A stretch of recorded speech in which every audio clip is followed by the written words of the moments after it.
No matter if points are gained or points are lost, there will be much to discuss. For analysis regarding tonight's Winnipeg Jets game, here are Dave Manouk, Ezra Ginsburg, and your host, Drew Mandel. The Illegal Curve post-game show, presented by Play Now, the official sports betting partner of the Winnipeg Jets, starts now. What a difference 1 week can make. It was last Thursday night.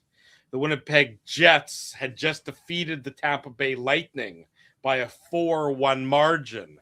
A very impressive effort the Jets put forth 7 days ago. And people maybe began to think that if you can bottle this and if other things can shape out and play out to your benefit, and you got a bunch of home games upcoming and the schedule's kind of soft, maybe, kind of, coulda, shoulda, you can squint hard enough and you can see a path to the playoffs. Well, 7 days after that game last Thursday, I can say after tonight's 6-3 defeat of the Winnipeg Jets at the hands of the New York Rangers, you better be squinting really, really hard because that path to the playoffs for the Winnipeg Jets seems slammed shut yet again.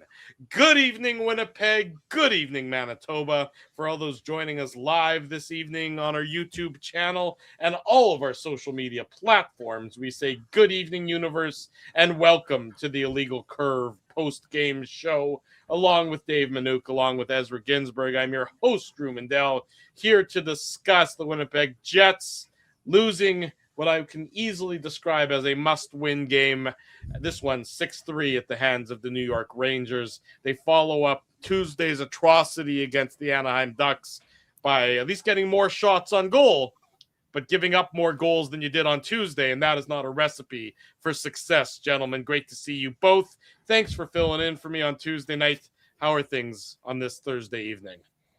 Things are pretty good. I'll let Dave speak for himself, but obviously not great for Jets fans, right? Like, yeah. This is a disappointing loss. And you're right, Drew. I mean, every single time the Jets leave a point on the board, their chances of making the playoffs diminish, right? And tonight is another one of those opportunities lost.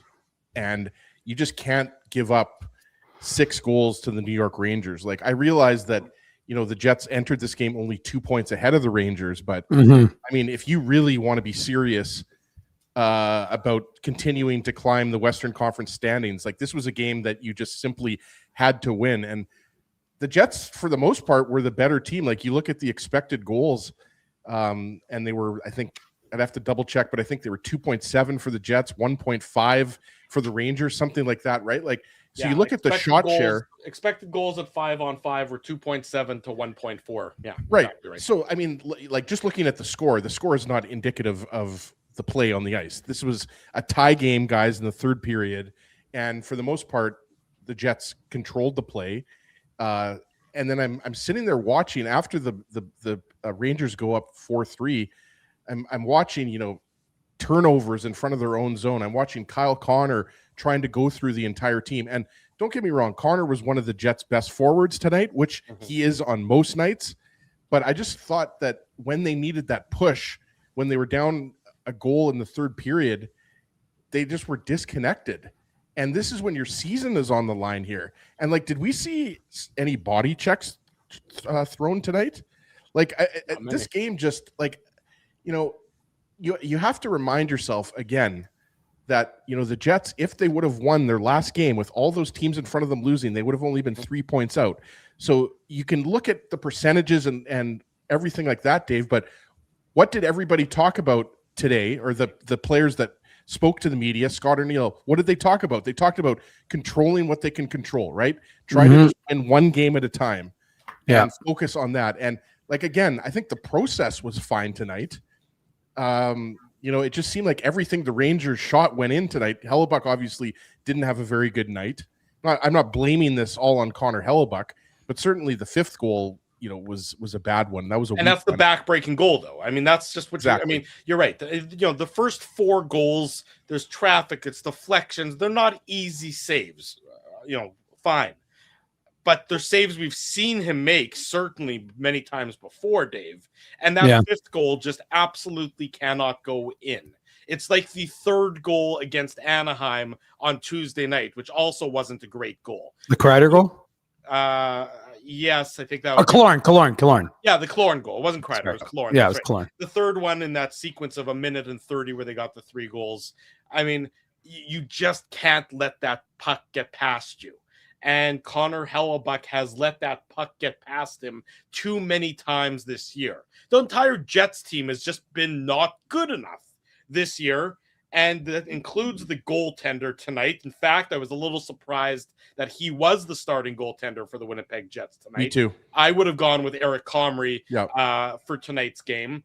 This is something we can discuss throughout the course here of on the Illegal Curve post-game show presented by Play Now. I mean, the obvious reason is because there's a back-to-back this weekend, but I was thinking you go Comrie 2 of 3. That's what I was thinking. I was thinking the same thing as you. I'd go Comrie.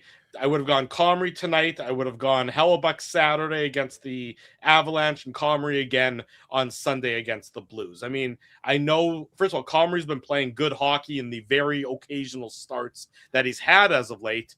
And Hellebuck looks tired. That's also what I would factor in. And tonight, I know he'll never say that. I know he'll say all the right things. My game is where I want it. The details are good. And that's fine. He doesn't have to answer. He can believe that, and the rest of us can say, not so sure about that. But you cannot let that goal in tonight that ends up being the back-breaking goal, Dave. No, I mean, I think, look, there's 6 goals on 17 shots. I mean, that's not good by any stretch of the imagination. And the truth of the matter is, if you're being honest, is that it's both on Connor Hellebuck and on the team, right? As they're giving up quality, opportunities, they're giving up chances that, you're not tying up a stick, so guys deflecting a puck past them, and they're getting, I know the Rangers have a lot of tip goals, but still, I mean, it's the quality of opportunities that the Winnipeg Jets are giving up. So sure, they only gave up 17 shots to the Rangers, but they were giving up some good quality things that the Rangers were able to capitalize on. So it's just an unfortunate reality for this Winnipeg Jets team that, that's the other thing. Let's not pretend like the Rangers are a terrible team. Because if they are, then the Jets are a terrible team, which I think a lot of people would say both teams aren't very good. But the fact is, as he said, and it's one of the points I was going to make, was that these two teams were separated by, the Rangers, yes, are the last place team in the East, they were coming into tonight's game only 2 points back of the Winnipeg Jets. Now they're tied with the Jets. Again, not that makes any difference other than from a ethical tank perspective. Sure. But ultimately, you've got a Jets team and a Rangers team that have won their last 2. Now that's 3 in a row for them. And again, not very good at home, but pretty good on the road. So like I was saying, this was not as if this was like a battle of like a really bad team against a really good team. It was a battle of 2 kind of middling teams, 2 the most recent President's Trophy winning teams in terms of the Rangers 2 years ago, the Jets last year. And yet both teams well on the outside. Drew, you're desperate to get in. So let's hear what you got to say. It better be good, whatever you're going to jump in. I'm not desperate to say get in at all. You're absolutely right with everything you just said, especially about the Rangers being a good road team. But the Jets, I know that they probably can't do much more than they have in this game. That's the truth of the matter, is that they are so limited in their lineup and they don't really have very many other options. But the desperation level, to me, is just, how many times did they give up an early goal in tonight's game? They gave up an early goal in the first period. Yeah. What'd you say? 3 times? Wasn't it 3? First, second, third? Yeah. It's almost at the point with these early goals, like it's bordering on absurdity. Like it really is. Like it's almost like you expect it every period. And it's just, you're not ready to play for whatever reason. That's the problem. This Jets team knows exactly, that the fact that they, could, with a straight face, talk about the playoffs is only a function of the fact that the bottom of the Western Conference, or the second wild card spot in the Western Conference, is just a bunch of bad teams having a pillow fight to see who's going to be the worst of them all. That's really the reason the Jets have any hope in hell. If they're in the East, like we've seen, the Rangers have the same number of points as the Jets do now, and the Rangers are in dead last in the East. So that's where the Jets would be. And that's truly where weird, they belong. Right, Drew, in that sense? Like, it's weird because I think we would all agree, and most people, watching the show right now or listening on the pod would agree that the Central Division is by far the best division. At least I think it is. I don't even think it's close to be honest with you. Top, I mean, you have Top top three, and even Utah's a good hockey team. So That's what I'm saying. Yeah. Like the Central, I think we'd all agree is the best, but the Eastern Conference is by far the better conference, right? Which is, it's kind of a weird thing when you have, the best division in a conference, but the Pacific Division is just god awful. Yeah. So that's kind of why Calgary and Vancouver and those teams have made sure that the bottom of the Pacific Division is really, really weak. But yeah, this was just a game that there wasn't enough desperation. Yes, the Jets, I realized that the Jets kept tying Scott it up. Arneal. Scott, you were able to, I guess, limit the number of shots they had, but safe to say the ones that they were able to get through made life difficult at times for Connor Hellebuck? Yeah, we gave up 9 5-on-5 scoring chances, and they scored 4 goals off coverage. It was all coverage, every one of those. Obviously the tip ins, those deflections, those are getting beat to the net front. They were just coverage goals that we have to be better at. You guys fight your way back into 3 times after falling behind, right? I guess that's a tough way to live, right? Constantly kind of chasing the game that way. And I thought we did a lot more things correct tonight. We were a lot better. We played a lot faster. We transitioned a lot better, and we had some looks. I think we had 14 5-on-5 looks. I mean, at the end of the day, we didn't put the ones in that and they did. Came down to our coverage against their coverage, and we just didn't do a good enough job. You talked about Isak and maybe becoming a little more comfortable. So he obviously scores the goal and gets to kind of a dirty area. I'm sure you like that. The pass, though, in the first period to spring Jonathan Toews, that's some pretty elite vision there, right? Yeah, we're seeing more and more of it. I think he's getting more comfortable, certainly being on a new team with his teammates, line mates. And, I thought today he looked really comfortable. And you could see even in the third area, he had the puck, went on a couple of rushes, kind of pulled away with his speed. So hopefully he continues to build off that. It's a game in a lot of ways that from the outside looked like a lot of the games that we've seen since coming out of the break. Low event to start it out with a kind of a surge towards the end. You guys have been able to surge and win a lot of those games. Is there something that you can do to kind of find that surge earlier than you've been finding it? Yeah, I mean, it was tough tonight. We'd obviously that penalty right away, and then a turnover. It's very quickly. It's 1-0. But yeah, I mean, we're trying to do that, do exactly those things that you were doing later in the games. You're trying to do it in the first period. I think that we talked about being faster. There was some of the video we looked at. I thought we did a better job of getting out our end really quickly and transition in neutral zone quickly. New York had a little bit to do with it as well, but at the same time, I mean, for me, the other thing was that goal we gave up at the start of third period. That's being ready to go, and that's coverage right off, getting your mind ready and sharp. I don't care how it goes. Going back to your question, I don't care if we start slow and get ourselves back into it. Find a way. I don't care. But at the end of the day, we need to find 2 points, and tonight it was D-zone coverage that kicked us. Talked about not being ready. That's 5 of your last 6 games. The team's allowed a goal in the first 2 minutes of the third period. Has that been the issue this entire time? It's been said, be ready to go. Be ready to go. That's just a focus. That's a detail. Those are just things that you have to be ready for. As much as I keep saying it, to go out there, maybe I'll just say nothing and whatever. We tried starting different lines, doing different things, and it's sort of backfired the exact same way. You talked a lot about playing quicker, and whether that's breakouts or through the neutral zone. Did you see things that looked a lot better compared to Tuesday in that area?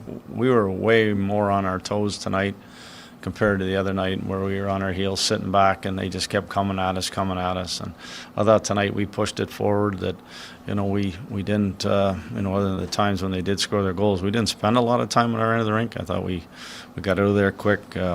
Still the execution was better at times. Still there's another level it needs to get to, but I thought it was a lot better than Tuesday as well. What's the value of having guys like Morgan Barron and Cole Koepke who seem to do that on a consistent basis? Yeah, well, you need the energy. You need those guys that, that can play fast, skate fast. They can get the puck down the other end of the rink quickly, and then go on the forecheck. They need to eat up minutes. There's times where they may be against one of the top 6 forwards on the opposition. They have to do a job against them. So, just be consistent with it. Thank you. There he goes, Winnipeg Jets head coach Scott Arneal tonight, lamenting his team's inability to start periods on time, despite the fact he's been reminding them about it and the importance of it. Defensive zone coverage is the name of the game, and the struggles for the Winnipeg Jets are a result of that. That you heard from the Jets head coach himself there say that so many of the goals tonight were as a result of blown coverages and just being a step behind New York Rangers players as they're able to get their sticks and redirect pucks past Connor Hellebuyck, ultimately getting 6 into the Winnipeg Jets net, doubling the Jets up 6-3 tonight in downtown Winnipeg. Again, Scott Arneal is there was a little bit of there when he was asked about the starts to the periods that it looked like he was just sort of exasperated with the fact that he's been saying it for so many times, and whatever the reason is, the messaging just isn't getting through, and the Jets find themselves chasing. And when you're chasing and a goalie gives up one bad goal, well, now you're chasing twice as much, and that's just what happened to the Winnipeg Jets in tonight's contest, I would say.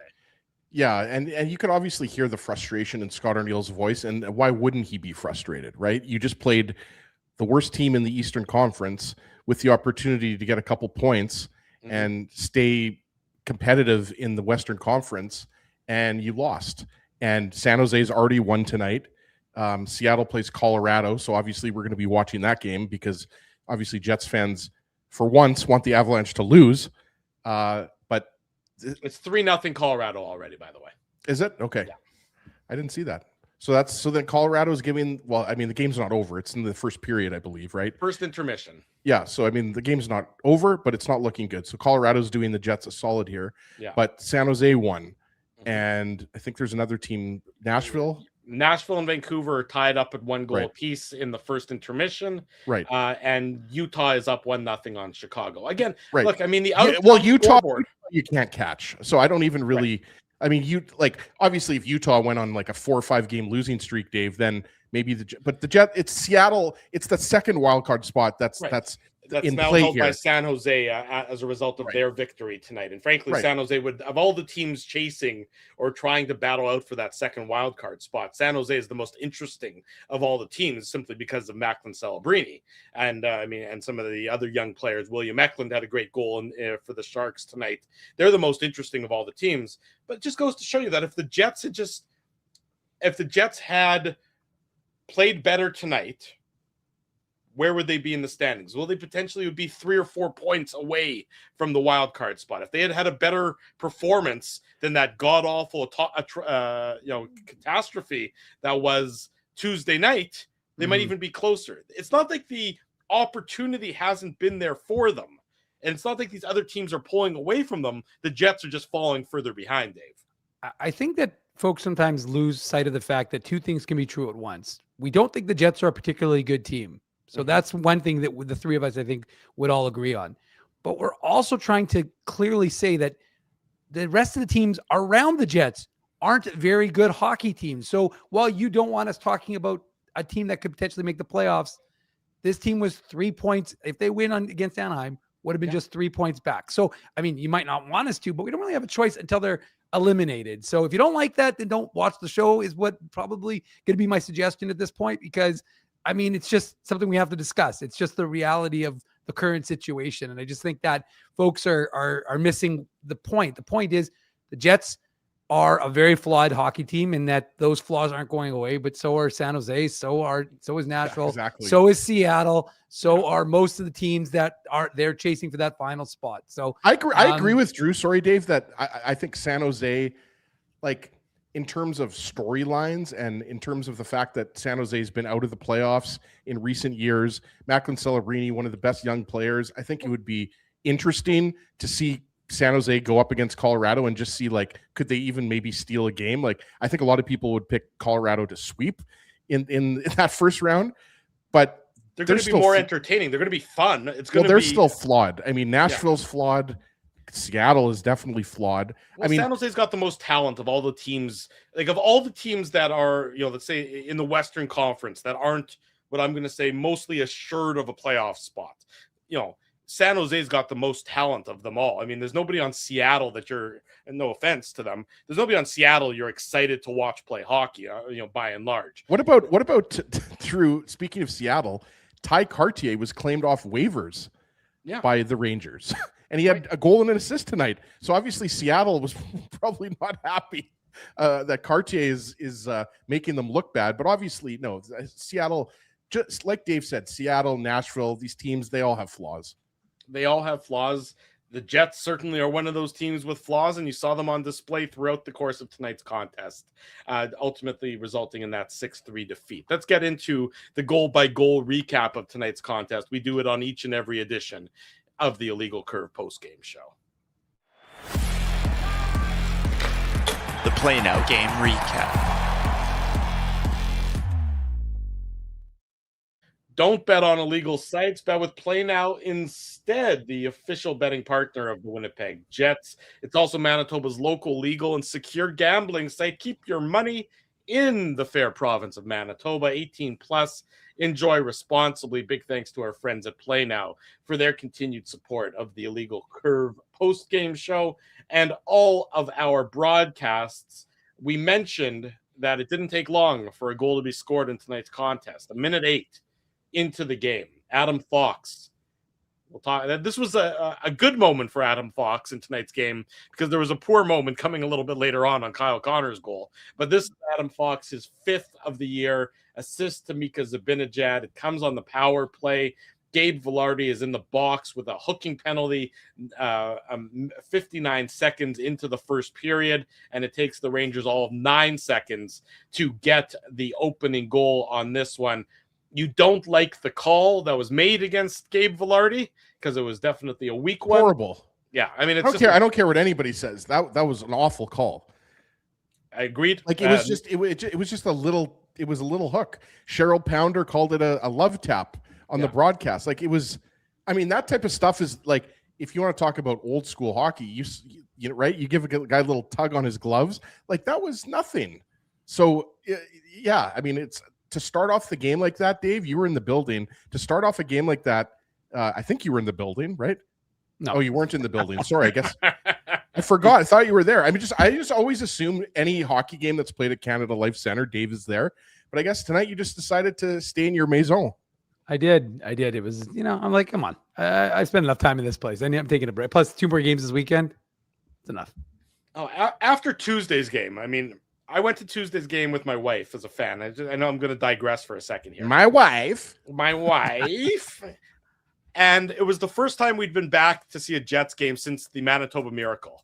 And I think at some point in time in the third period, I looked over to her and I just apologized. I'm like, I'm sorry that this is what I did for our date night. I'm sorry that this is what we're doing on a Tuesday night, that this is what we're watching, that this is what we've been sitting here, and this is what we're paying a babysitter for. That was how bad Tuesday night was. Watch, so, Drew's gonna pursue a paint night for the next date night.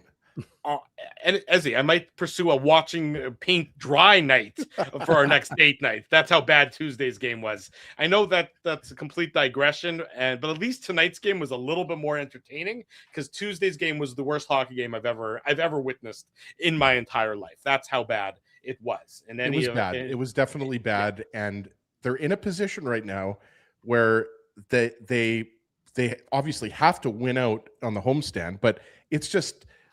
You know what I think it's going to ultimately come down to? Seattle's down 3-0, I think, last time we checked, to Colorado. So Seattle looks like Jets are going to get some help, but it's San Jose 1. So they're now 4 points up, I believe. And then if Nashville wins, it's San Jose's 6 up on the Jets. San Jose's got the second wild card. Did I say 4 or 6? San Jose's got the second wild card right now. There's 6 points up on the Jets. Yeah. And they have a game what I meant to say is it's not just the Kraken, it's the other teams that are between the Jets and the Sharks. I mean, to me, the Sharks they're the most talented team, so they would be the team that's most in the driver's seat now that they're into the playoff spot, and that youthful exuberance that they have is going to take them a long way over the next 19 games that they play.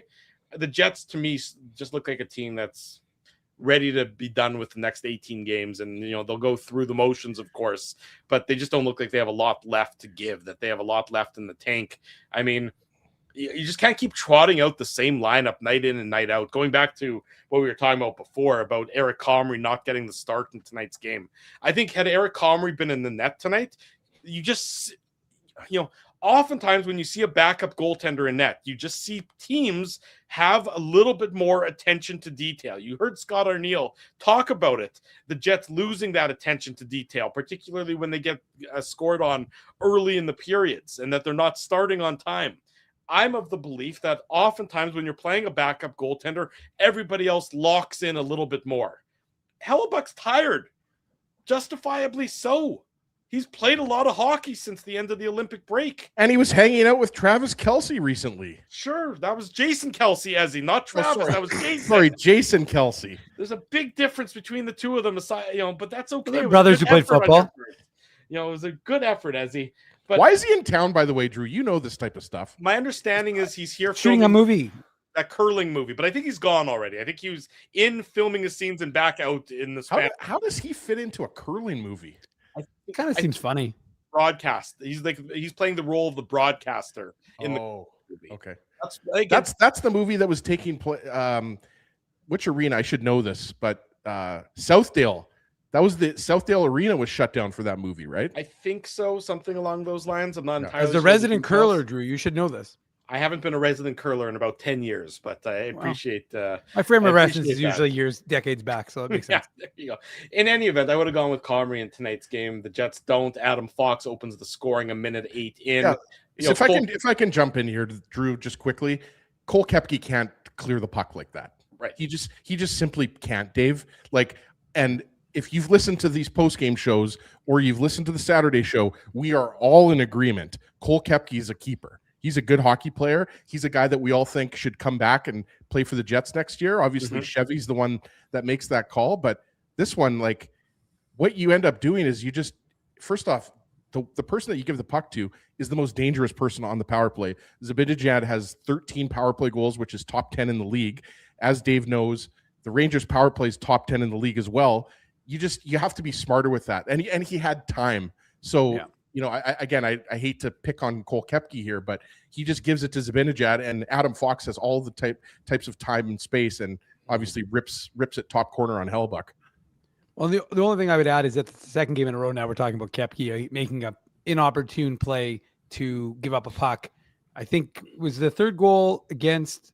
That wasn't a power play goal though. The Anaheim game, I don't think. No, that was the one that was the terrible turnover at the blue line. That was Koepke. That was the third goal. Yeah, I know, but I'm saying it wasn't a power play goal. No, it was just a 5-on-5. But it's still a mistake by Koepke, and it's not something we've made a lot of reference to, right, guys? Is the fact that he's been relatively mistake free, and he's played a nice game, and he's been a nice player. But yeah, I mean, it's just a tough way for the Jets to start a game. A minute 8 in, regardless of whether you like the penalty or don't like the penalty, you still have to kill it at that point. And you give up a goal a minute 8 in, and it's just like, here you go again. And this is a common theme. And Scott Arneal, I mean, didn't he seem like a guy without any answers at this point? He's like, well, maybe I'll just stop saying anything at this, to these guys, because I keep saying we got to start on time, and yet we're not starting on time. So it's not a good way to go. It's not a good way to get the folks into the game. Yeah, exactly right. 1-0 for the Rangers. That's the way first period ended. Again, the best chance the Jets had in that first period, I would say, was Roseanne sending Taves in on that breakaway. I mean, Roseanne obviously gets the goal for the Jets, which we're going to talk about here in a minute or two. He's been noticeable again for the right reasons for the Winnipeg Jets. I mean, I hate the fact that he's playing with Methuselah and another old player on the same line for him. But I mean, I would love to see him with some more talented players and guys who can keep up with him skating wise. But again, Roseanne, if you had to pick a guy who's been driving that line, it has been Roseanne, which is certainly a good sign for the Winnipeg Jets this early on in his stint as a member of the team. Yeah, I wonder, how long it's going to be before we see Barron, Koepke, and Roseanne, right? Like that's what I would expect to see, or some permutation in the top 6, right? Like 'cause especially if the Jets become mathematically eliminated from the playoffs, I think Scott Arneal is going to break away from, like, right now we know what the pairs are, right? Like it's Lowry, Perfetti, and Scheifele and Connor, and then it's basically either Iafallo or Valardi on one of those lines. So I think it's something to watch because I think they want to see Roseanne in play with the top players, right? And I agree with Drew. Like Roseanne's vision, skating, I think you're seeing it all. I think, we're not going to get too ahead of ourselves. We're not going to say that Roseanne's going to, score 20 goals in the next 18 games or anything like that. But certainly the tools are there. Like you can see the speed and the skill, like I said. Right. You can see why the Jets wanted to acquire him. For sure. Yeah. And he gets the Jets on the board. It's his first goal as a member of the Winnipeg Jets, his fourth goal of the season. It's a new guy goal. Jacob Bryson getting the primary assist. Gus Nyquist getting the secondary assist. He's up to double digits in points or in assists now on the season. It comes 2:21 into the second period. Again, it's a net front presence. It's a redirection. There's been a ton of those all game long. It was a good shift by that line in that they moved the puck well. They grinded the puck, Bryson gets the point shot through, and Roseanne's in a good position in front of Shesterkin and redirects it there. Taves is also there causing some havoc. That's what you want to see. You want to see bodies in front of the net. You want to see guys in the quintessential dirty areas, Dave, and that gives the Jets the tied game at the 2:21 mark of the second period. Yeah, and I think this is what we are evaluating. It's what we've been talking about regardless of outcomes of these games, is to see what players can do, right, Ezzy? And you want to watch a guy like this Roseanne kid, see what he can do with this opportunity, with the final 22 games of the regular season for the Winnipeg Jets. Here's your audition. Here's your chance to say, well, look, I'm not going down, in this case, to the Manitoba Moose or previously the Rochester Americans. I know I'm going to be up here playing with the NHL. Sure, you don't love the fact that he's playing with Taves and Nyquist because it's unfortunate for him. And ironically, I thought he gave that line a little bit of life. I thought they had a bit of life in that first period and created some opportunities. But yeah, this is a chance to really evaluate him. And the other thing, I'm going to jump to the end of the game, but seeing Salamonson, I should have probably mentioned in the preamble, is just seeing Salamonson on the ice for the 6-on-5, right? When you're trying to get within 2 or within 1, because you're down by 2, you've got Salamonson on the ice. So that's what I'm looking at in terms of evaluating these games, because again, what happens within the course of the game is a little immaterial, but to me, it's whether a guy like a Roseanne or a Lambert or a Salamonson, as they're going to elevate and how they're going to handle these chances. And for Roseanne, the thing I like that he did on this play, Ezzy, in addition to tipping the puck home, was I like the way he fought through the check, right? He's got a big guy on top of him, and he fights through that to be able to get his stick on that puck and make the deflection. So good on him. And I thought, yeah, you're right. I mean, again, it's not easy to come in after getting traded, and it sounds like folks in Buffalo are having some fun with the Shen Stanley pairing, but that could be something we talk about after the break. After the break. But I just think that this Roseanne kid so far has looked pretty good. And like I said, he scored a lot at the AHL level, and well, folks, that's not the NHL. Fact is, it's not a bad sign that you can score at the AHL level, and then he comes up here and gets a goal for the Jets. And I just want to mention one thing. I think Drew touched on it. Johnny Taves does some great work. I think holding off the Rangers defenseman. I think it was Vakanainen. I was just looking to see.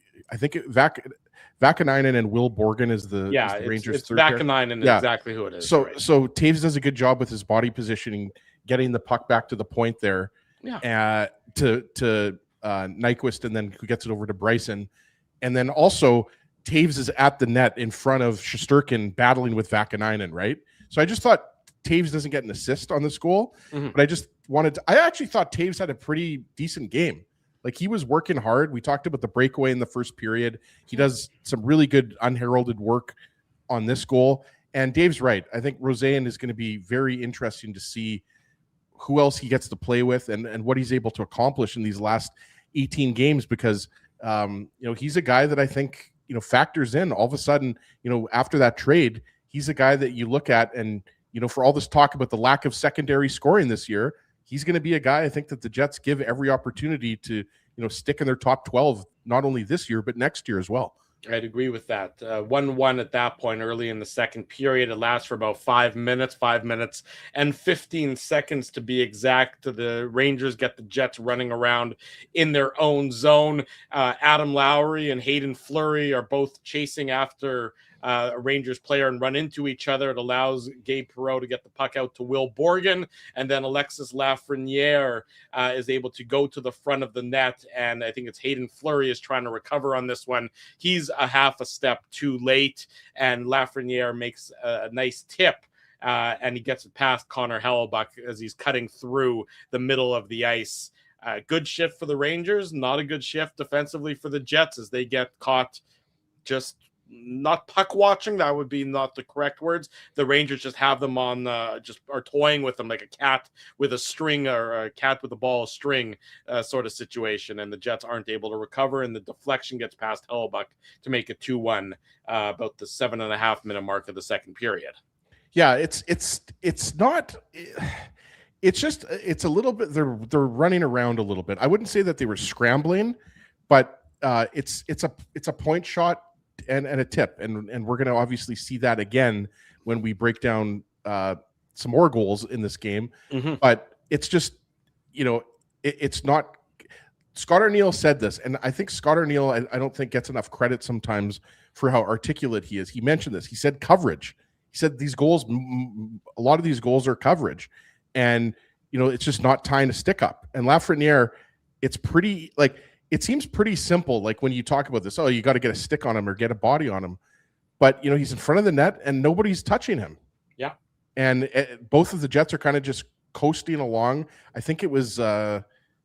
If I'm not mistaken, I think it was Fleury that was the defenseman in front of the net. Fleury, Yeah. and Fleury and Fleury gets into trouble when him and Lowry collide with each other. Both of them are chasing Lafreniere before he gets it off to Gabe Perreault and then back to Borgen. That's where the trouble starts, is they can't keep up with him, and they're losing track of him, and they run into each other, and now you're chasing the play. And once he started to chase the play, that's where Lafreniere is able to get his time and space and get his stick free from both Lowry and Hayden Fleury, and results in the tip goal. I mean, that the Jets are just, Lafreniere is a former first overall pick. He hasn't really materialized into a superstar, but he's going to have 20 plus goals this year for the Rangers, and he's got talent. And if you leave talent all alone, Dave, that talent's going to end up biting you in the behind. Yeah, and the cycle here was excellent by the Rangers. I mean, they cycled that puck, and they worked the Jets around, and they created an opportunity, right? You waited, they were patient, and that's why you got to give the Rangers credit. They were fast, they executed, and then when, as Drew said, when Fleury and Lowry collide, even for just a split second, it's enough to knock the guy off the trajectory and away from the coverage, and doesn't allow Fleury to tie up Lafreniere's stick, and he gets an easy tip past Connor Hellebuck, and that's 2 goals on 6 shots. So not a great look for the Jets to, with 2:19 to go in the first period, shots were 5-3, I think. Were they 5-3 or 5-2? Whatever it was very low event. Very low event for that first period. And so, yeah, it's less than ideal, says Captain Obvious, for the Jets to go down and be down, like you said, 2-1 the Rangers weren't pressuring at this point, but they're forcing the Jets to play catch the entirety of the game. Yeah, 2-1 at that point. The Jets go and tie it up. Kyle Connor with one of the nicest moves we're going to see this year. Adam Fox's jock is currently for sale at Value Village. It's part of it's part in the discount bin over there. His 29th, Kyle Connor's, a shift to Scheifele, an assist to Salamonson. Sorry, an assist to Scheifele and Salamonson. It's nice. It's a nice headman pass by Salamonson, pretty routine, but nice nonetheless in executing it. He finds Scheifele at the Rangers blue line, and Scheifele gets across ice to Connor, and it's just a one-on-one play. Kyle Connor and Adam Fox are basically one-on-one with each other, and Connor just turns Fox inside out. Then he outweights Shesterkin and puts it up over the Rangers goaltender. Just gorgeous by Kyle Connor. How happy he was to do that against Mike Sullivan, the coach who chose to bench him at the Olympics a couple weeks ago at this point. Beautiful play by Kyle Connor. We've seen him dipsy doodle before. This is going to go up there on one of his career highlight reels in terms of niceties, and ties the game up at 2 goals apiece, Dave.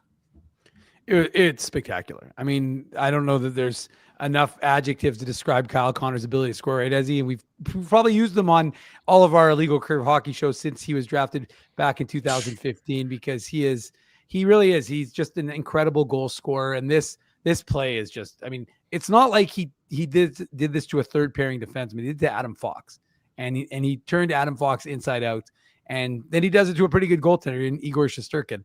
And it like Drew said, I thought that there was probably, I watched his celebration after the game, after the goal, and he kind of pumps up the crowd. Not really a reaction you normally see, and we've seen probably every goal that Kyle Connor's ever scored. So watching him celebrate in that manner, I kind of thought to myself, that's a little different than the normal Kyle Connor post-goal celebration. Mm-hmm. But as Drew said, and as I probably touched on earlier, the Mike Sullivan factor probably was maybe in the back of his mind, and it's a beautiful goal. So I mean, it is a nice play, and you're right, Drew. Back-to-back games with an assist for Elias Salamonson, so he's feeling more and more comfortable. And I think Phyllis put in the chat, he was over 20 minutes. So he's really becoming, again, another thing we watch these games for, is to watch how a guy like that, a guy we've been talking about for more than just this year, is really handling the NHL minutes. Okay, so before we move on to the Ty Cartier goal, there's no doubt, Dave, the goal by Kyle Connor is sick. Like the inside outside move, everything like that. I've just been, I obviously have the highlight up on NHL.com on my screen here, and I just keep watching the Scheifele pass to Connor. Like, just like Scheifele is about a foot over the blue line, and Kyle Connor is about a foot away from the blue line. So he's coming in. You've got who's the defenseman here? Who's Adam Fox's partner? Is it Gavrikov? I think it's Gavrikov that comes over. Yeah. So Gavrikov comes over with a stick. And then also you have Gabe Perreault, who's trailing the play with Kyle Connor. So he has a kind of stick that's available. Mark Scheifele puts that exactly where it needs to be, considering that Connor's a couple feet behind, right, Dave? Just wanted to mention that pass that Scheifele gives Connor leads him in perfectly to go in and then put that move on Adam Fox. So I just wanted to mention that sometimes Scheifele, like, we focus on his goal scoring, but I think that, like, it's just another example of how Scheifele and Connor, like, they just know where to put the puck on each other's stick. No question. Just wanted to mention that. I thought it was a really impressive pass by Scheifele. 2-2 at the end of 40 minutes as a result of this goal by Kyle Connor. So 2 goals in the second period for the Jets, 1 for the Rangers, and we have a 2-2 game after 40 minutes. And it's an important third period coming up, and the Rangers get the early goal. So the Jets are battling back again. They're chasing the game yet again. Ty Cartier, his 5th of the season. It comes off of a face-off and another redirection. Assist on this one goes to Robertson and Braden Schneider. It comes off of Matthew Robertson, of the Rangers. It comes off a face-off win by the Rangers to the left of Connor Hellebuck, back to the point. And then Robertson gets it over to Schneider, and then just Cartier gets loose. The Jets just lose track of him off the scrum, off the face-off, and as a result, he's able to go scot-free through the high danger area and redirect the puck past Connor Hellebuck. The Jets, again, in a chase mode, and they don't tie up a stick in the slot. And what happens? It results in a goal against, and the Rangers take a 3-2 lead. This time, again, 1:15 into the third period. Yeah, and again, Elias Salamonson, I think, he's been one of the bright spots for the Jets here, Dave, but this is a play where Salamonson, again, he loses his man. That's what happens here, right? Like Salamonson, he goes to cover one of the Rangers. He sort of gets picked, not deliberately, but where Taves is taking the face off. Taves is taking the face-off against Connor Sheary. And they're both sort of still standing in the face-off dot as the play unfolds. Sheary wins the draw back to the blue line, and Salamonson is trying to get sort of through the traffic. Yeah, it's like including past the linesman. Right. There's a lot of bodies in the way. The linesman who's dropped the who dropped the puck on the face-off was there as well. It's almost like an intentional pick play, where it's a crossing route in an NFL game where you're trying to have the defensive back weave between 3 or 4 bodies, and maybe he gets held up a little bit. That's what happens to Salamonson here as he's trying to make his way through there. And as a result, Cartier is able to get loose and get his puck on, get his stick on the puck and redirect it past Hellebuck. I mean, there's traffic and there's bodies and there's big bodies and there's linesmen and there's just all sorts of mess in the way. That was the player, Drew. Thank you you mentioned it. Connor Sheary. He was the one. Sheary's a right winger, and Salomonson's obviously a right shot defenseman. So he goes to make a play, and like you said, he gets kind of jammed up. And that's all it takes, boys, right? That's all it takes is 1 second. You get jammed up a little bit, and the puck comes back, and Robertson fires it on net. And Cartier, like, again, very similar, I think, to the second goal, where Lafreniere's goal. It's when a forward is unencumbered, it's a lot easier for him to make the proper tip, right? When he doesn't have anybody obstructing him, nobody's pushing him, nobody's tying up his stick, everything like that. So the second and third goals, like, again, don't listen to me, listen to Scott Arneal. That's what he said after the game. Scott Arneal said these are all coverage goals, not every single one of them, but certainly the second and third New York goals, Dave, were just guys the Jets either being out of position or not tying up sticks, and then Rangers guys were just left in front and able to make tips. And that's the name of the game in the NHL. Like, not all goals are going to be scored off of the rush. Yeah. Like, guys are taught, like, defensemen, get the puck on net, forwards go to the slot, get a stick on it, right? So unfortunate that Salomonson, gets burned pretty bad here, Dave. And if forwards are cruising through the slot and nobody's tying up their stick, bad things are going to happen. It doesn't have to be much more insightful than that. These players are too good. When they have the opportunity to redirect the puck, they can do that with their eyes closed. They do it in their sleep all the time, especially because, in this case, I would say that, that Robertson, the shot that he puts towards the net is a shot designed for a tip. The Rangers have been very good about that all season long. Despite the record, top 10 in the league, they have been at redirected goals. And that's obviously something they work on and a skill set that they have. And the Jets probably knew that in the pre-scout, and they still didn't execute to prevent the Rangers from doing so at the crucial times in tonight's game. 3-2 for the Rangers, a minute 15 into the third. Give the Jets credit. They do battle back again. Gabe Valardi, 3 minutes and 4 seconds later. It's Perfetti over to Valardi, who drops it gets it back to Perfetti, who puts it towards to Lowry, who's the trailer on the play. Gabe Velarde's there for the rebound. None of the Rangers are really doing anything to prevent Gabe Valardi from getting that rebound in front of Shesterkin. It's a nice goal by the Jets off the rush. Nice passing play by Perfetti and Lowry and Valardi tucks it in. You know how good he is. We all know how good he is in tight with those soft hands, Dave. And so again, you give him the space. It's an easy goal for him. And the Jets battle back, and they've tied it up at 3 with about 16 minutes to go in the third period. All I can think about watching this play if I'm Mike Sullivan, I'm not happy with my team's ability to cover because that is just such abysmal defense to allow Gabriel Valardi. There are 4 Rangers. He is literally monkey in the middle on 4 Rangers, and not one guy is taking him. I mean, it's pretty abysmal, the defensive coverage here by the New York Rangers. And what more is there to say? I mean, everyone who saw Gabriel Valardi score that goal the other day knows what he can do in tight, and he makes no mistake of it, and he gets it past Igor Shesterkin. But I just thought it was a nice rush, and it's one of the things that we've wanted to see from this line a little bit more of is a little bit more of these types of plays. Good puck movement, and credit Gabriel Valardi, who's obviously feeling good. 25 goals, 2 back of his career high, and he finds some time and space, and as a result, with nobody taking him, nobody contesting that space, he set up for probably a fairly easy goal at 5-on-5. And I'm going to play the role of Dave Minuk here. With that goal, Gabe Valardi has 25 goals. He's only 2 away from tying his career high, which was set last year. 27 you mean what I just said? Oh, I wasn't listening. I could tell. Oh, sorry. I honestly didn't realize that you said that. Sorry, Dave. Yeah, well, when you don't listen, it's easy to not realize about things when you're not listening whatsoever. It's so funny, but we do that all the time where sometimes like I'll be reading something and I'll say something, and it was funny because as he said it so passionately, and I was like, oh, I'm like, did I just say that? Did you say his points too? He's only 7 away from time. Okay. I did not say anything about his points. So he's probably he's at 54, his career high is 61. So he's definitely gonna hit.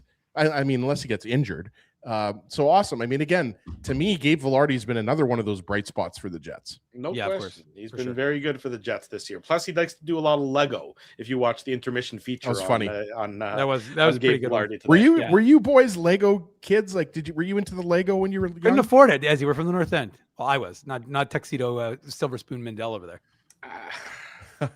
I didn't like. No, I was not a Lego guy. I'm still not. My sausage fingers don't do well with small, intricate, hand-eye coordinated things. Yeah, I feel nature. like Ruben is kind of the same as me. Like, Just takes the Lego and smashes it a little bit. No, well, yeah, that. But also, like, I feel like we have like a finite amount of patience. Yeah. For Lego, I've put it this way, boys. If the same type of people that are into Lego are the same type of people that are into puzzles, like I don't know how people sit down and do puzzles for hours. Puzzles. Yeah, like not my thing. Yeah, Drew and I are the same. We like to, and Dave. Let's not get carried away. Let's not get carried away. We prefer okay? live sports and a cold beverage. That's what we like. Let's not get carried away, though. I mean, if we can just excise Drew, from the Drew is getting Drew. Me and you are the same person. Yeah, no. If we can just get that out of the transcript of the show, please. If we can just get Drew's worst nightmare. Yeah, exactly. Well, Phyllis likes puzzles. She just finished a thousand piece puzzle piece. Phyllis is head and shoulders smarter than the three of us, so I'm not surprised that Phyllis can do a puzzle and has the brain, as the attention span to do so. Unless the puzzle is of a dog with a fluffy tail, that's what Ezzy and I are getting distracted. The thing that drives me crazy about these huge puzzles, these 1,000-piece puzzles, Dave, is that like part of the puzzle is just like the sky and it's blue. And it's like, how do you put the puzzle pieces together when it's just all blue, right? Like, that's what drives me crazy. So yes, Phyllis is obviously our resident puzzle master. So maybe Also Nicole. Yeah, nice. She's done 17 puzzles this winter. That's a lot of puzzles. I'm impressed with all of you people doing puzzles. Keep up the good work. The Winnipeg Jets don't keep up the good work after they tied it up. It takes all of 2 minutes and 38 seconds for the Rangers to regain the lead again. This one's unfortunate in that Dylan DeMello toe picks, and that's what lets the Rangers in and have an odd man rush. He just trips over some imaginary banana peel, as Kevin said on the broadcast, right at center, and then it's scramble drill at that point in time.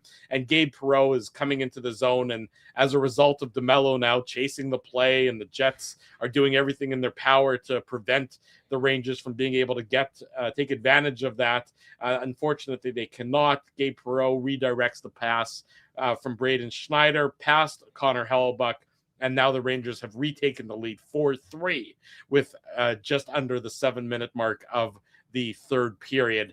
This one's just like the helpless feeling that I'm sure Dylan DeMello was experiencing when he hit the ice. As soon as he knows he's about to start falling, he's like, no, I'm in good position, and now I'm lying on the ice. Yeah, I mean, it's really, you got the feeling like the Jets had come back down 1-0, down 2-1, down 3-2. You kind of got the feeling like, this might be the one where the Jets, at least I got the feeling that this might be the goal that the Jets don't come back from, even though there was, 13 minutes left in the game. But yeah, DeMello falls, like you said, Drew slips on a banana peel, and that kind of creates a partial 2-on-1 with Zibanejad and Gabe Perreault.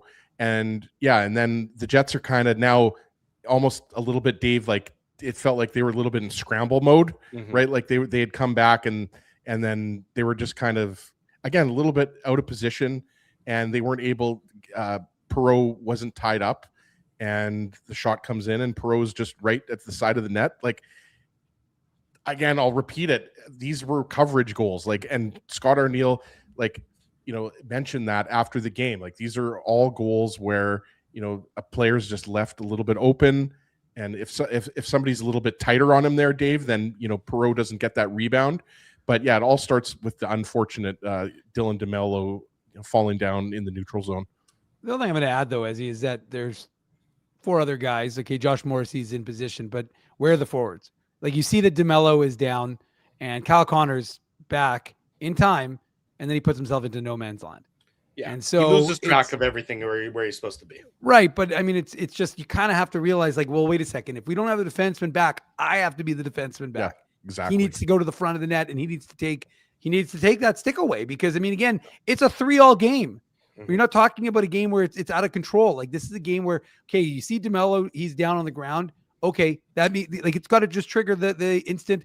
I mean, maybe Mike Sullivan's going, see, there you go. That's why. Yeah. But that to me, that's the problem, is that you're watching a guy when in a game you can ill afford to lose, or you can't even afford. It's not ill afford. You cannot afford to lose this game, and you lose it. And it's like little, here, let's quote a Drewism, an attention to detail moment there where Kyle Connor. That was a Scott Arnealism in tonight's well, post-game coverage. he's been using it more and more, I think, maybe because he watches the show, Drew. But he or he's looking for a reason to drink. Yeah. But anyway, so I think that you know that's a problem, right? And that's what we're talking about, is that the DeMello thing's unfortunate, right? But there could have been an opportunity for someone to cover for him properly. None of the guys do. And Connor, who's back, he has sufficient time to get back, but he turns the wrong way, ignores the guy, and then he puts himself into a position where he's doing absolutely nothing as opposed to just sitting in front of the net. Worth noting that right before the Perreault goal, or minutes before, the Jets have a golden opportunity to take the lead. Shifley all alone on a breakaway, and he hits the post.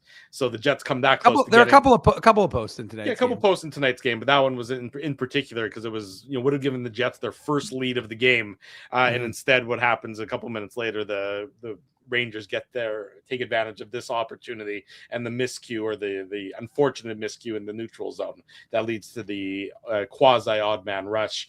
4-3. We've seen the Jets battle back multiple times in this game, but they don't battle back after the weak 5-3 goal. This is the one that we talked about earlier on the post-game show, that during the preamble, where Connor Hellebuyck cannot let this goal up, and he does. It's Adam Edstrom. Not a household name. His third. Tobias Enstrom's younger brother. Yeah, he just spells and pronounces the last name differently. That's the only difference there. But is Toby Enstrom going to be back for the Heritage Classic? Who's to say? No one's seen a word from him since he was benched by Maurice for Kulikov before Game 5 of the Golden Knights. Didn't he storm out and not even talk to the media when it was garbage bag day, Dave? Yeah, I seem to remember not heard a word from him. Yeah, he was not there. Yes, and we get him on the show.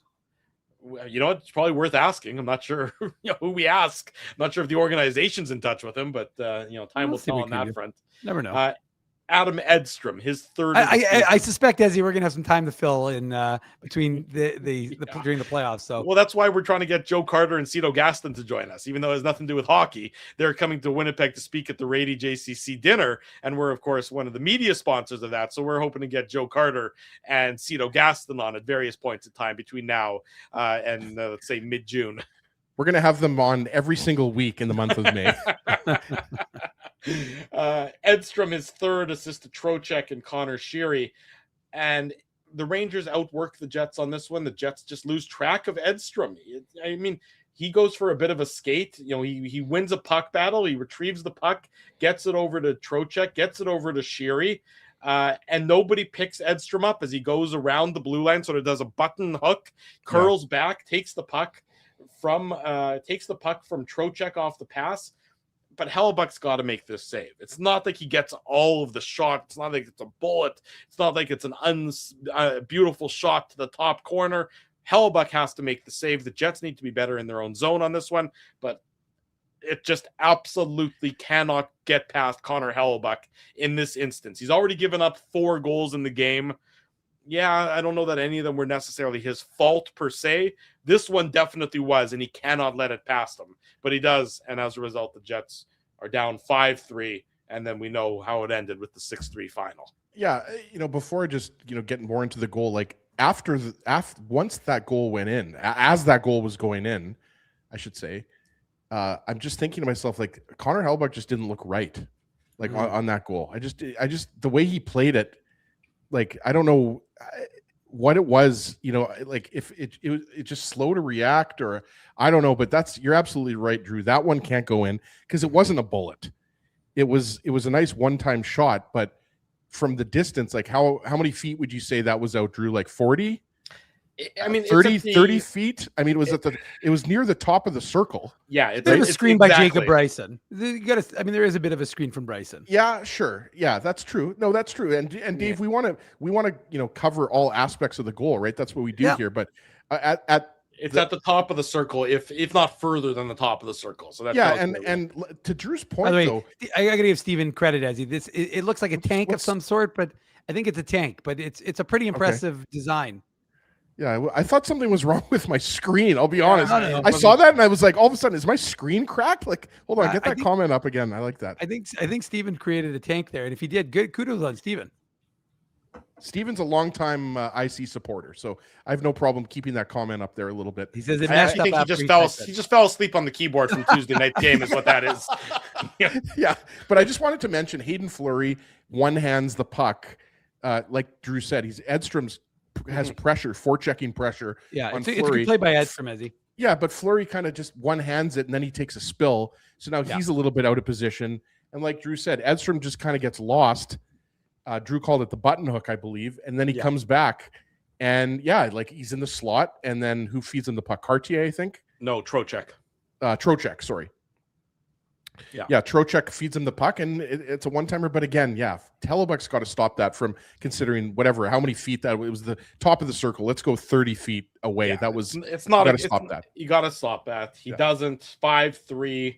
There's less than 9 minutes to go in the game at this point. The Jets don't get any closer. Noah Laba gets his 8th into the empty net, assist by Ty Cartier and Vincent Trocheck.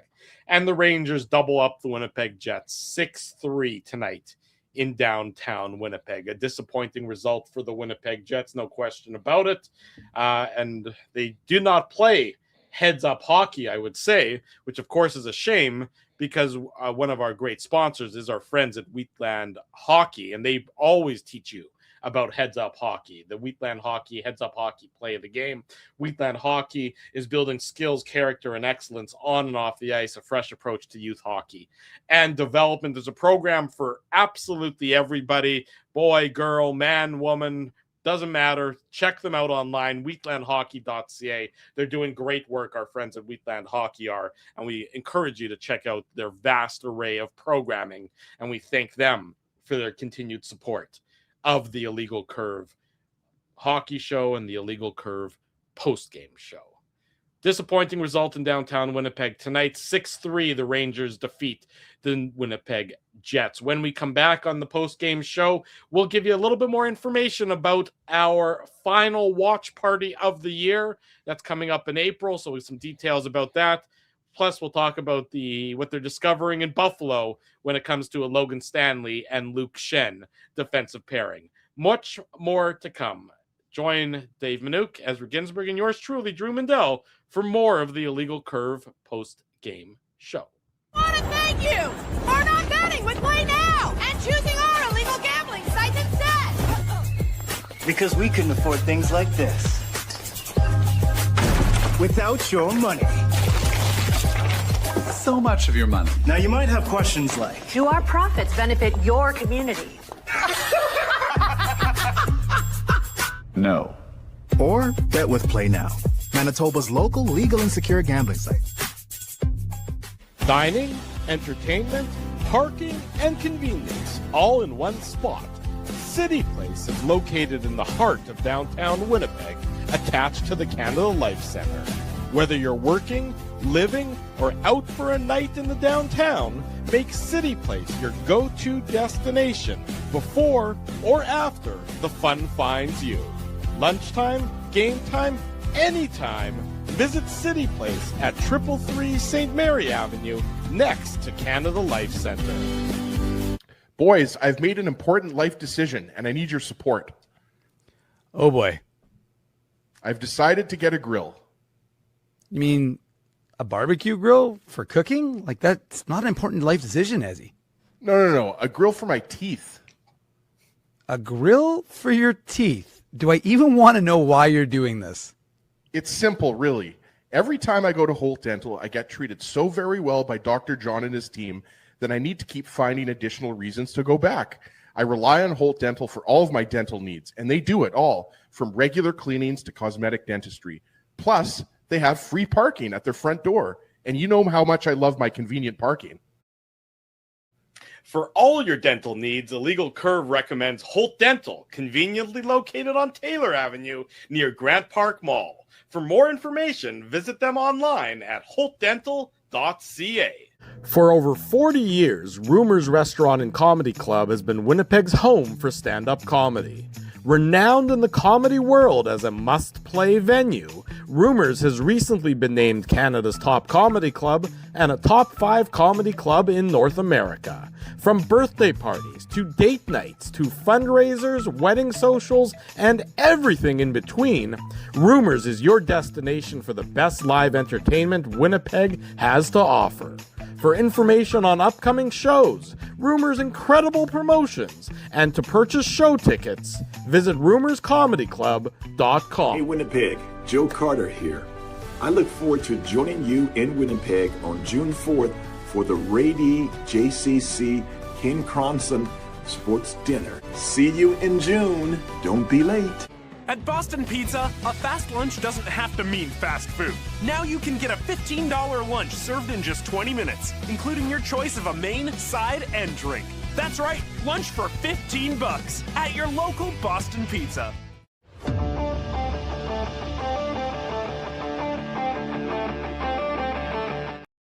Welcome back to the Illegal Curve post-game show. Drew Mandel, Dave Minuk, Ezra Ginsburg. As promised, you see it there on the screen, Tuesday, April 14th.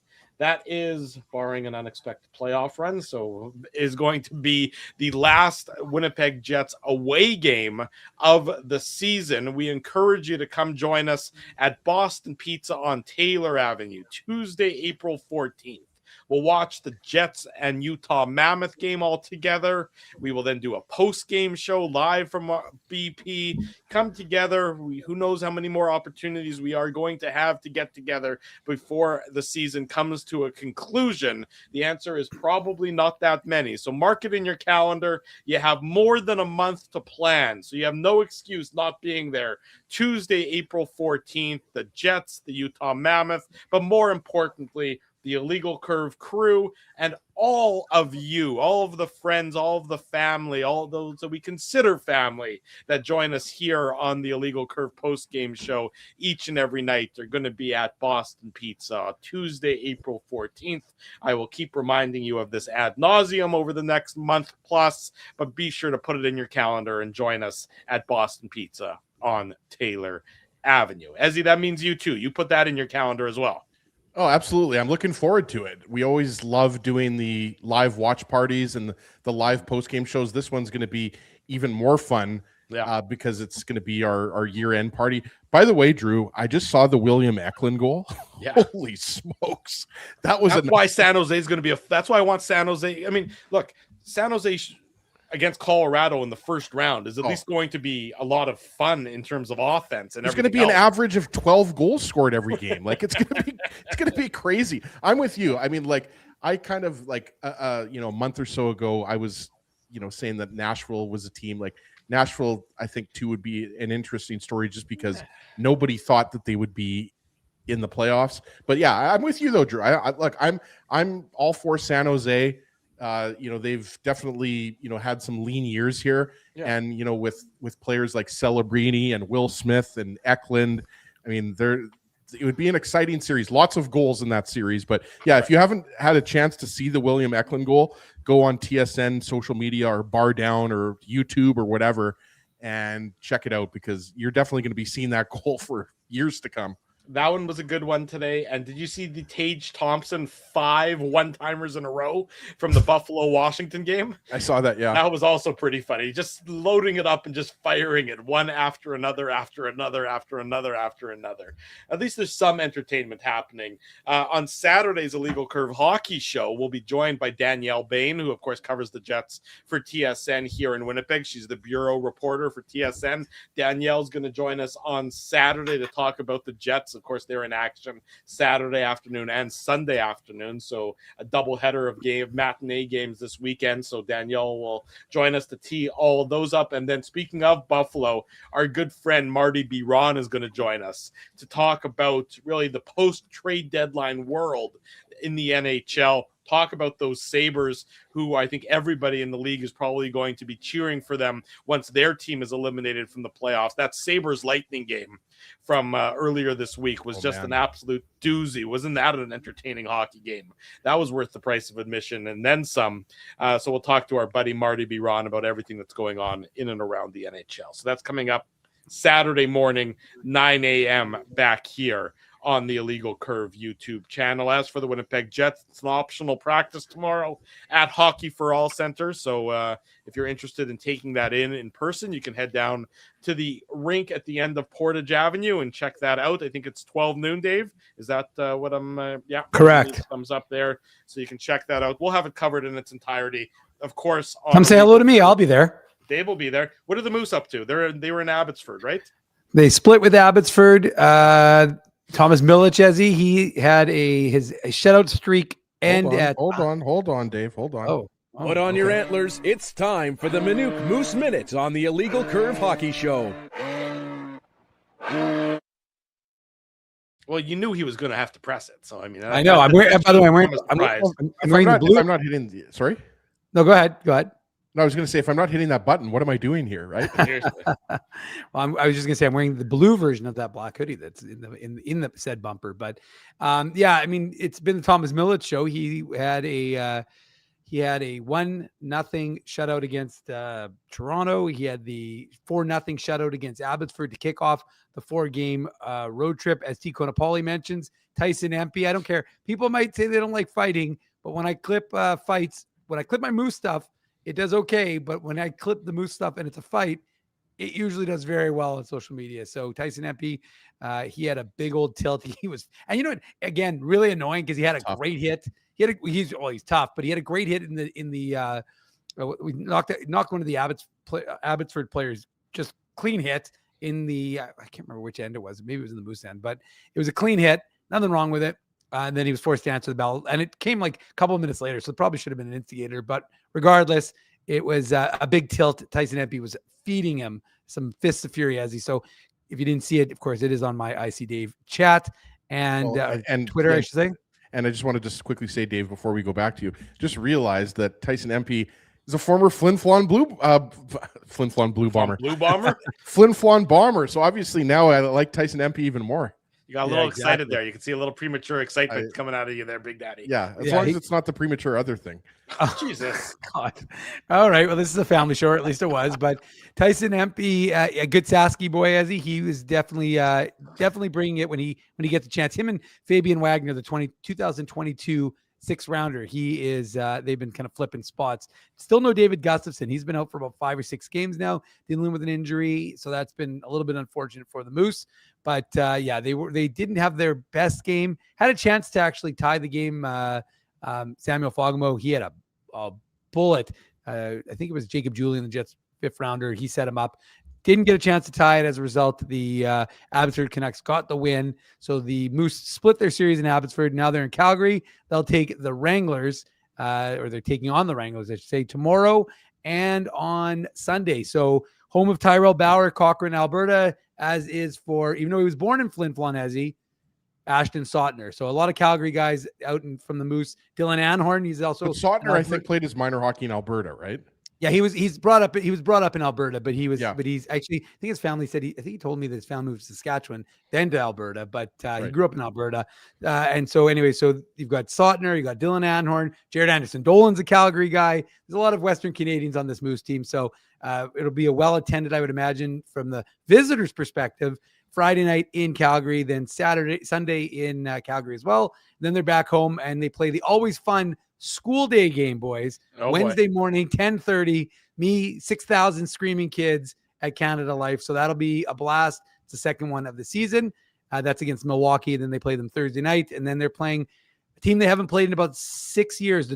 In Winnipeg, they played them on the road already once. The Tucson Roadrunners. They'll be in town next weekend. So, and that'll be a fun one because the Jets play a weekend of matinees at boys, 2:00, 3:00 this weekend. And then they go on the road and they play next weekend back to back. I think, is it Pittsburgh and New York? I think it's Pittsburgh, New York. I think so. Yes. And isn't that Pittsburgh game at like 11:30 Central Time? It's like 12 or 11:30. Yeah. So we're basically ending our Saturday show, and then starting we the have post game show. And then we have either a half an hour or an hour before we start we have to start watching the game. So, anyways, it'll be fun. Remember back in the day, boys, when there used to be the noon starts and the IC show would start at 7 in the morning. Yeah, 6. No, Ezzy, they were at 6 in the morning.